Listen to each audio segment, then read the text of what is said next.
বাসায় অনেক সময় বড় সাইজের চিংড়ি মাছ নিয়ে আসলে আমরা টেনশনে পড়ে যাই যে মাছটাকে কিভাবে কাটবো, কিভাবে পরিষ্কার করব। পাশাপাশি এটাও চিন্তা করি কিভাবে রান্না করলে মাছটার স্বাদটা বেশি আসবে। জি প্রিয় দর্শক, আসসালামু আলাইকুম। আজকের রেসিপিতে একসঙ্গে সব কিছুই পেয়ে যাবেন, তবে অবশ্যই রেসিপিটা শুরু থেকে শেষ পর্যন্ত দেখতে হবে। তো মাছটা কেটে নেওয়ার আগে একটা বাটিতে 10-12টা কাজু এবং 10-12টা কাঠবাদাম নিয়েছি। এই কাজু এবং কাঠবাদামের একটা স্মুথ পেস্ট তৈরি করে নিতে হবে। দেখুন, বাদামগুলোর খুব সুন্দর একটা পেস্ট তৈরি করে নিলাম। এখন আর একটা বাটিতে পোস্ত নিয়ে নিচ্ছি। টোটাল 2 টেবিল চামচ মতো পোস্ত নিলাম। এই পোস্তটাকে খুব সুন্দরভাবে বেটে নিতে হবে। দেখুন, পোস্তটাকে খুব সুন্দরভাবে বেটে নিয়েছি। 5টা পেঁয়াজ এভাবে ফালি করে নিয়েছি, জাস্ট 4 ভাগ করে নেওয়া। এই পেঁয়াজগুলোকে খুব সুন্দরভাবে পেস্ট করে নিতে হবে। পেঁয়াজটারও একটা স্মুথ পেস্ট তৈরি করে নিলাম। কয়েকটা টমেটো কেটে নিব। আমি এখানে 3টা টমেটো নিয়েছি।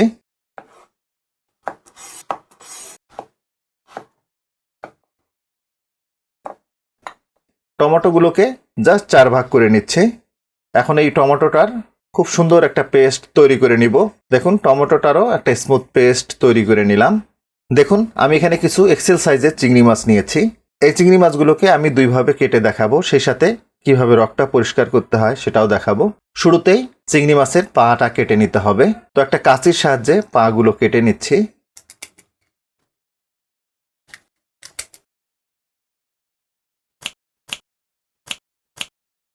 এখন এই যে মাথার খোসাটা, এটাকে ওপেন করতে হবে। জাস্ট 2 পাশে এভাবে একটু চাপ দেবেন, দেখবেন যেটা খুব সুন্দরভাবে আলাদা হয়ে গেছে। এবার একটা চাকুর সাহায্যে ঠিক এই জায়গায় দেখবেন চিংড়ি মাছের এক পেয়ার দাঁত থাকে, খুবই বড় সাইজের। এই দাঁত বরাবর চাকু দিয়ে কেটে নিতে হবে। ঠিক এই জায়গায় দেখুন এর যে পাকস্থলী থাকে, এই পাকস্থলীটা খুব সুন্দরভাবে পরিষ্কার করে নেবেন। আর একটা বিষয় ক্লিয়ার করি, এরকম বিগ সাইজের চিংড়ি মাছে কিন্তু অসাধু ব্যবসায়ীরা জেল ব্যবহার করে। এজন্য একটু চেক করে নেবেন যে এর মাথার ভিতরে কোনো জেল দেয়া আছে কিনা। যদি থাকে খুব সুন্দরভাবে পরিষ্কার করে নেবেন। লেজটার এ বরাবর কেটে নিলে এর ভিতরে যে রগটা থাকে, রগটাকে খুব সহজেই বের করা যায়। আমি দেখিয়ে দিচ্ছি আপনাদের। এরকম একটা কাঁচি দিয়ে এর লেজের অংশটা হালকা করে একটু কেটে দেবেন। তবে একদমই কিন্তু নামিয়ে ফেলা যাবে না, একটু বেঁধে থাকবে। এরপরে এরকম আলতো হাতে আস্তে করে যদি টান দেয়া যায়, দেখুন রগটা আস্তে আস্তে বের হয়ে আসছে। এই যে দেখুন কত চমৎকারভাবে ভেইনটা বের হয়ে আসলো।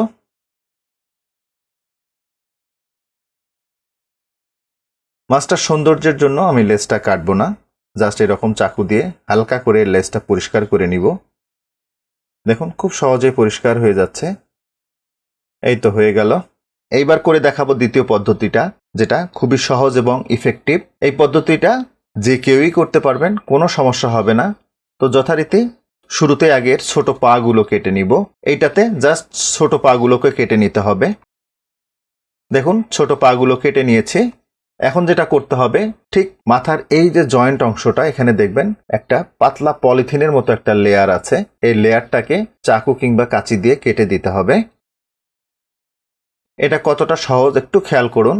জাস্ট এরকম 2 হাত দিয়ে এর মাথার যে খোসাটা 2 পাশ থেকে চাপ দিতে হবে।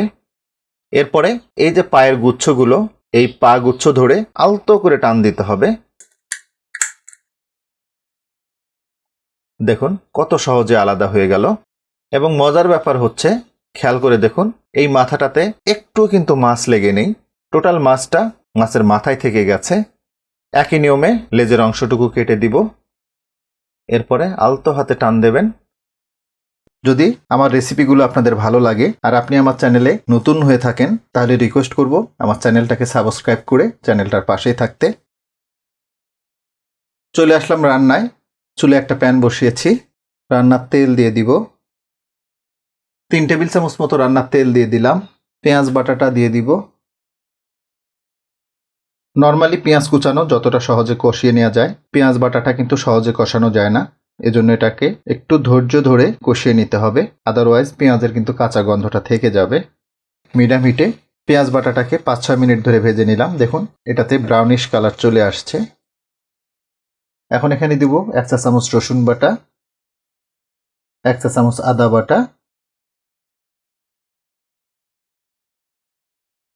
আদা রসুনের কাঁচা গন্ধটা চলে যাওয়া পর্যন্ত এগুলোকে একটু ভেজে নিলাম। দিচ্ছি 1 চা চামচ মতো হলুদের গুঁড়া, হাফ টেবিল চামচ শুকনো মরিচের গুঁড়া, হাফ চা চামচ জিরার গুঁড়া, হাফ চা চামচ ধনিয়া গুঁড়া,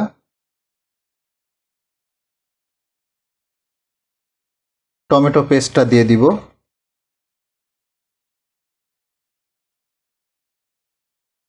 টমেটোটাকে খুবই ভালোভাবে কষিয়ে নিতে হবে।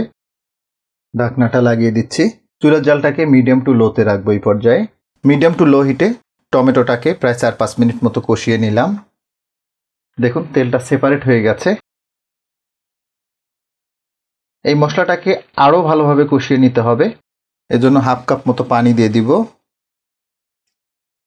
সেই সাথে শুরুতেই যে বাদামটা বেটে নিয়েছিলাম সেটা দিয়ে দিব।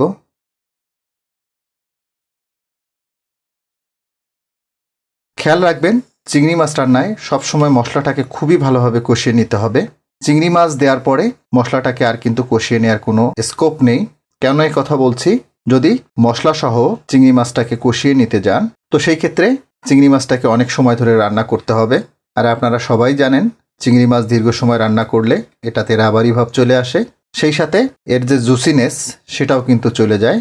এজন্য চিংড়ি মাছ দেওয়ার আগেই মশলাটাকে যতটা সম্ভব ভালোভাবে কষিয়ে নিতে হবে। ফ্লেভারের জন্য 4টা কাঁচামরিচ দিয়ে দিব। কাঁচামরিচের মাথাটা হালকা করে একটু কেটে দিয়েছি যাতে খুব সহজেই ফ্লেভারটা বের হয়ে আসে। ঢাকনাটা লাগিয়ে দিব। চুলার জালটাকে মিডিয়াম টু লোতেই রাখবো। মিডিয়াম টু লো হিটে বাদাম বাটাটাকে প্রায় 8-10 মিনিট মতো কষিয়ে নিলাম। দেখুন খুব সুন্দরভাবে তেলটা সেপারেট হয়ে গেছে।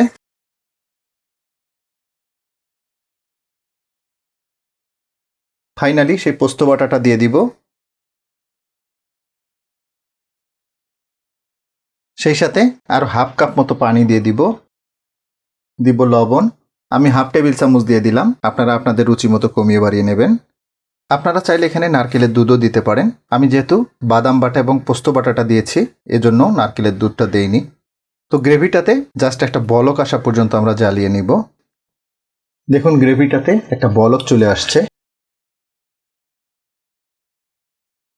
তো এখন চিংড়ি মাছগুলো দিয়ে দিব। টোটাল 6টা চিংড়ি মাছ। 6টা চিংড়ি মাছ 1 কেজি 400 গ্রাম ছিল। এটা হয়তো প্রসেস করার পরে অ্যাপ্রক্সিমেট 900 গ্রাম থেকে 1 কেজি হবে। ঢাকনাটা লাগিয়ে দিব। চুলার জালটাকে মিডিয়াম টু লোতে রাখবো। মিডিয়াম টু লো হিটে চিংড়ি মাছগুলোকে প্রায় 15 মিনিট মতো রান্না করে নিলাম। তবে অফ ক্যামেরায় কয়েকবার নেড়ে দিয়েছিলাম। আমরা রান্নার অলমোস্ট শেষ পর্যায়ে চলে আসছি। ঢাকনাটা লাগিয়ে দিলাম আর চুলার জালটাকে একদম লো করে দিব। একদম লো হিটে চিংড়ি মাছটাকে জাস্ট 5 মিনিট আমরা দমে রাখবো। একদম লো হিটে চিংড়ি মাছটাকে প্রায় 5 মিনিট দমে রেখেছিলাম। দেখুন কত লোভনীয় একটা লুক। গ্রেভিটা থেকে তেলটাও সেপারেট হয়ে গেছে। দেখুন এবার ফাইনাল লুকটা। এর লুকটাই বলে দিচ্ছে চিংড়ি মাছের এই রান্নাটা কতটা স্বাদের হবে। অনেকভাবে চিংড়ি মাছ খেয়েছেন, জাস্ট এই নিয়মটা ফলো করে একবার চিংড়ি মাছটা রান্না করবেন, ইনশাল্লাহ যে স্বাদটা পাবেন সেটা কখনোই ভুলতে পারবেন না। তো আজকে এ পর্যন্তই। আল্লাহ হাফেজ।